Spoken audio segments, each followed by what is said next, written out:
Hello, everyone. It's 4th of July, 2024, and we're finally getting a little rain in Marietta.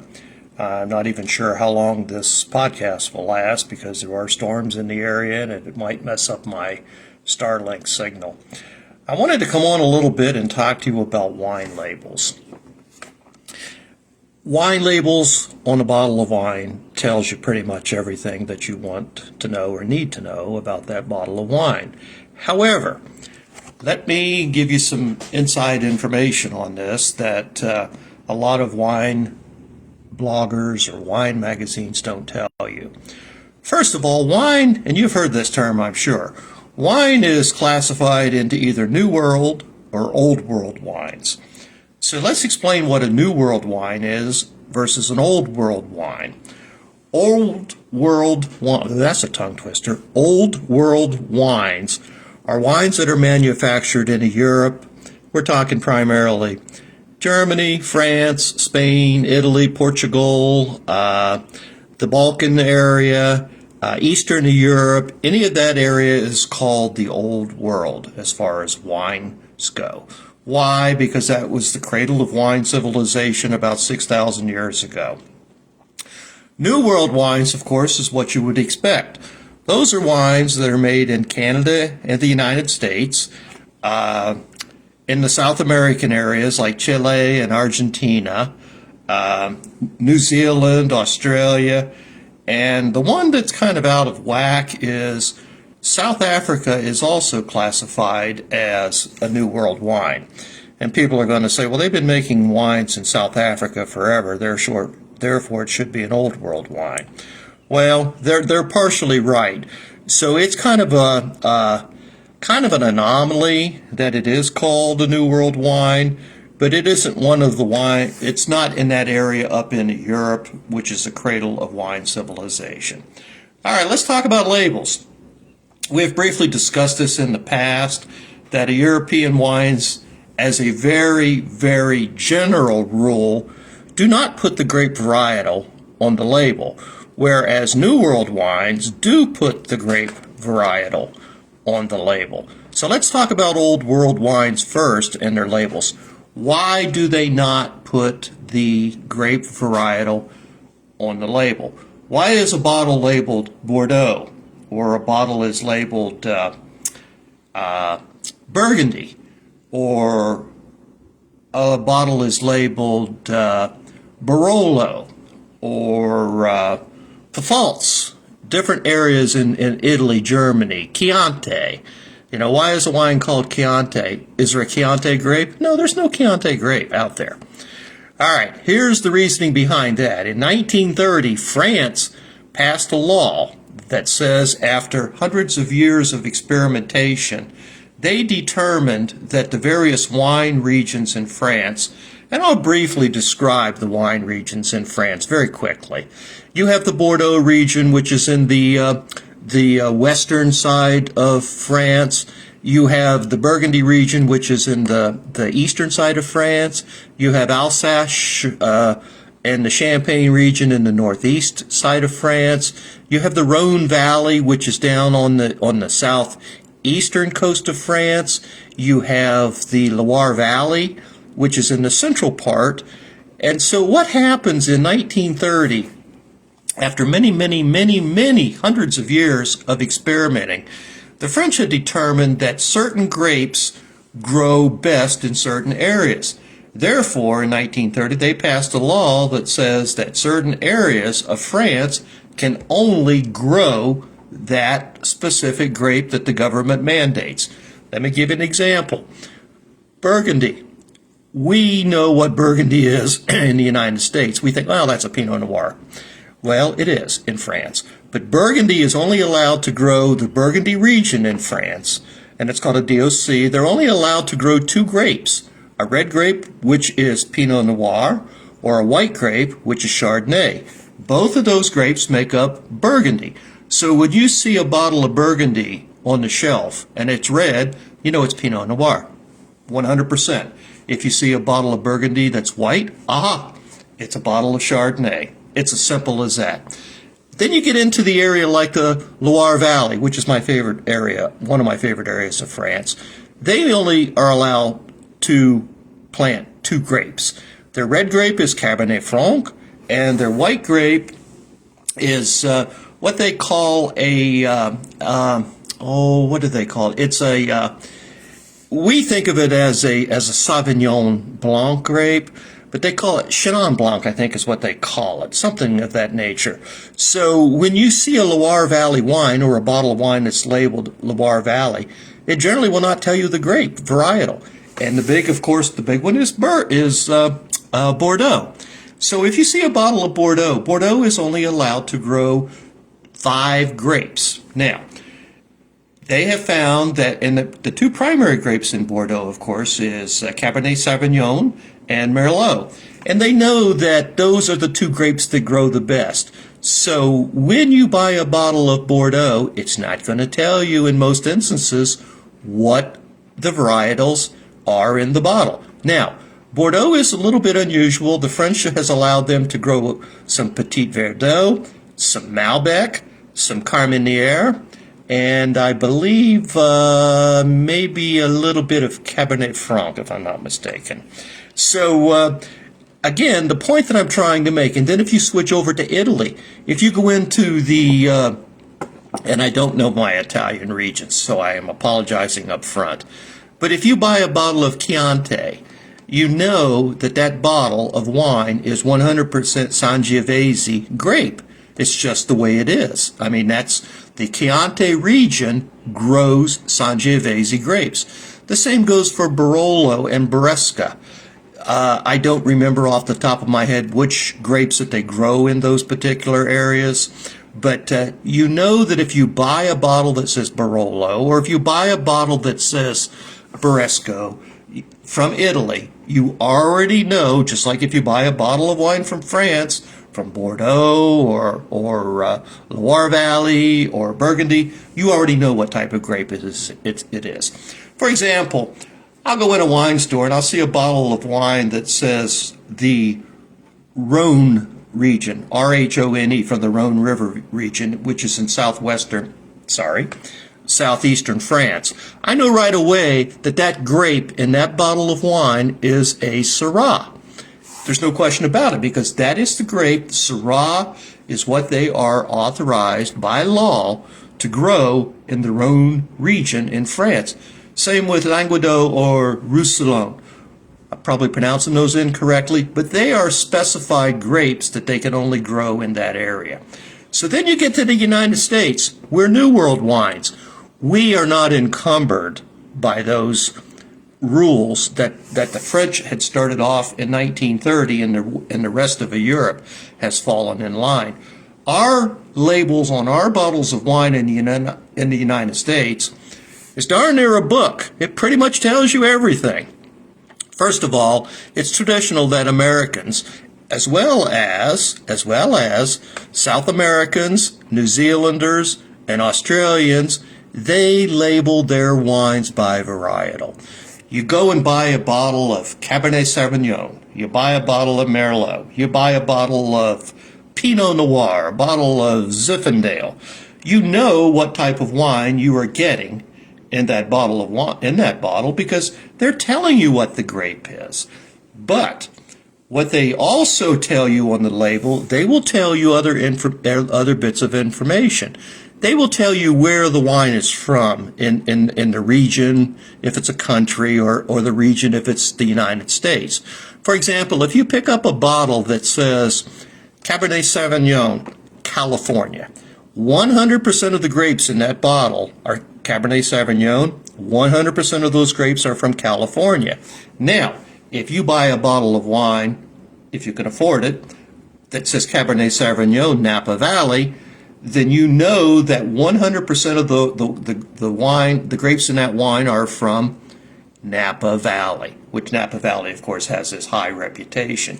So if you're looking for California wines, and I don't care if you're looking for a Syrah, a Pinot Noir, a Chardonnay, a Cabernet Sauvignon, a Merlot, if you're looking for a specific region that you like, based on climatic conditions, such as Napa or the North Coast or the Central Coast or Sonoma or Temecula or Paso Robles, you know that those wines, if they're specified being a Paso Robles wine, 100% of the grapes are from Paso Robles. Or if it's a Sonoma Valley wine, 100% are from Sonoma Valley, or the Central Coast, or the North Coast, or Napa, and so forth and so forth. So we also know through experience that certain regions of California, because of the climatic conditions, certain grapes grow better in certain conditions.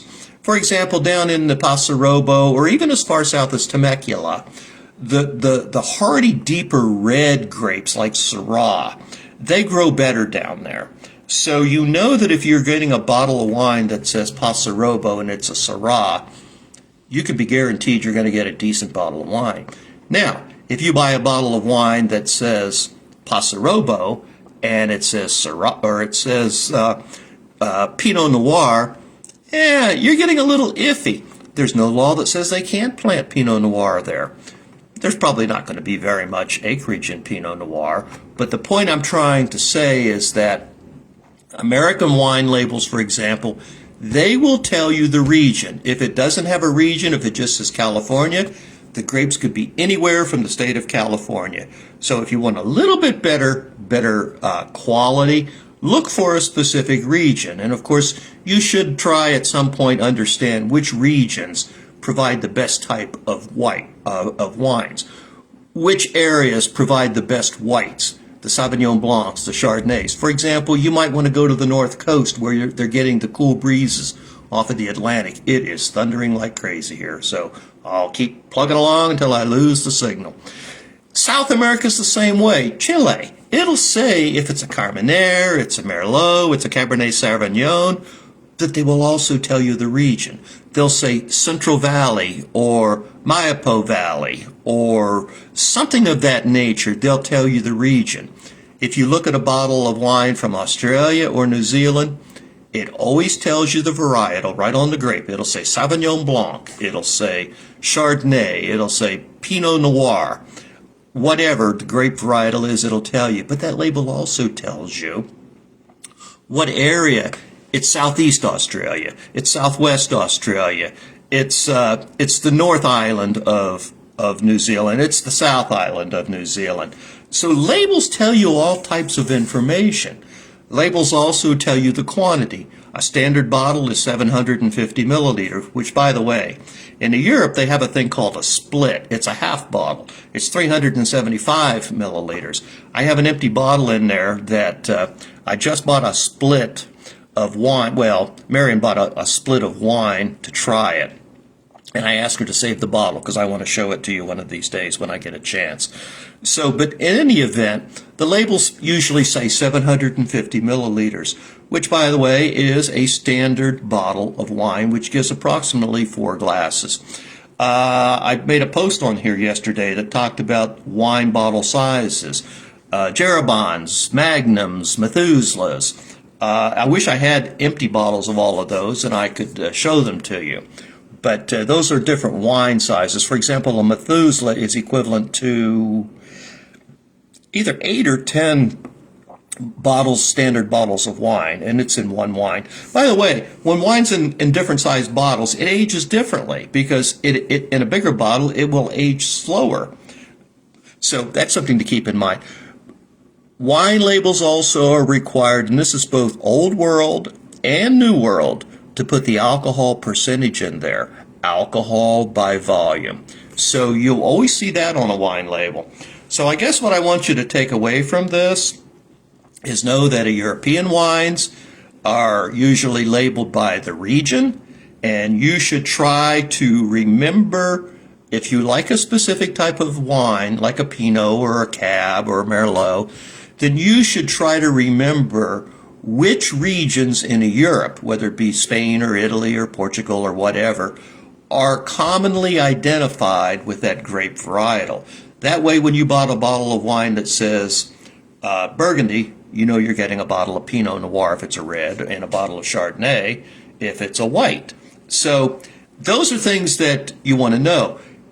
American wines, South American wines, Aussie wines, New Zealand wines, those of course have the varietal. So all you really need to think about there is what region is it from, because certain regions produce better wines based on the climatic conditions. By the way, New World wines also have a tendency to be lots more blended than, say, Old World wines. You'll see a lot of blending. There's very little blending goes on in Europe. Bordeaux is one of the very few places. And Bordeaux is allowed to blend their Cabernet Sauvignon and their Merlot into certain percentages. So it's very important that you look at American wines. It may say, for example, it might say Cabernet Sauvignon, but then if you, or even any New World wines, even South America, it may say Cabernet Sauvignon, but then if you start reading the label, it'll say 75% Cabernet Sauvignon, 20% Merlot, 5% Petit Verdot, 5% Carmenere. So the point I'm trying to make is that the New World wines have a tendency to blend a lot more, but we do put the blends on our wine labels. So anyway, I hope that gives you a little bit of an idea about wine labels. So take away, if you would please, try to understand which grapes are indigenous to certain regions in Europe if you buy a lot of Old World wines. Old World wines are not any better than New World wines. They're just old, they're Old World wines. They do have a lot more laws that restrict on how they can make the wine. For example, the French, it's 100% illegal to inject any sugar into making wine. It has to be natural. It has to be natural juices with no added sugar. There is a term for that, and it has slipped my mind. I used to know what it is, but I've forgotten. Another thing, too, is that Old World wines, and this is an afterthought that I just happened to think about. Old World wines, what do you pair them with? Well, certain dishes are synonymous with Old World regions. For example, what is synonymous with Italy? Italian cuisine. What is your Italian cuisine, most of it? Most of your Italian cuisines are sauces and red sauces and pastas and things of that nature. Therefore, their reds have a tendency to be a little lighter, and so that's red. What are your Bordeaux regions? They eat a lot of lamb. They eat a lot of beef there. They're hearty meals there. They're stews. They make a lot of stews. Therefore, that's what you would pair with a Bordeaux is, boy, that thunder is cracking. With a Bordeaux, you would have, your steaks and things of that nature. Burgundy is a red wine, of course, and Burgundy's famous for its sauces and its long, slow cooking dishes like beef bourguignon or things of that nature. So it's a lighter red, so it pairs better. American labels, they sometimes will tell you what is a good meal, what is a good food pairing for that wine, but they don't always do that. And of course, our cuisine in the United States is a bazillion different cuisines. We're not so regional like they are in Europe. Maybe our Southwest still has the Tex-Mex cuisine, but the rest of the country is pretty much just so saturated with all different cuisines. I have found that the Australians are a little bit better about putting suggested food pairings on their labels.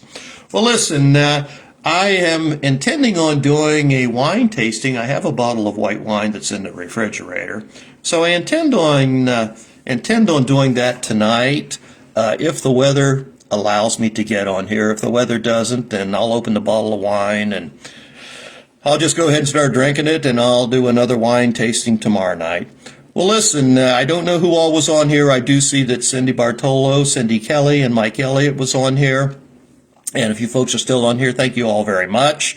And please feel free to send me any questions you have. You folks have really inspired me. I used to teach wine at the college level as many of you know. I have forgotten more than I probably ever knew, but I'm starting to read again.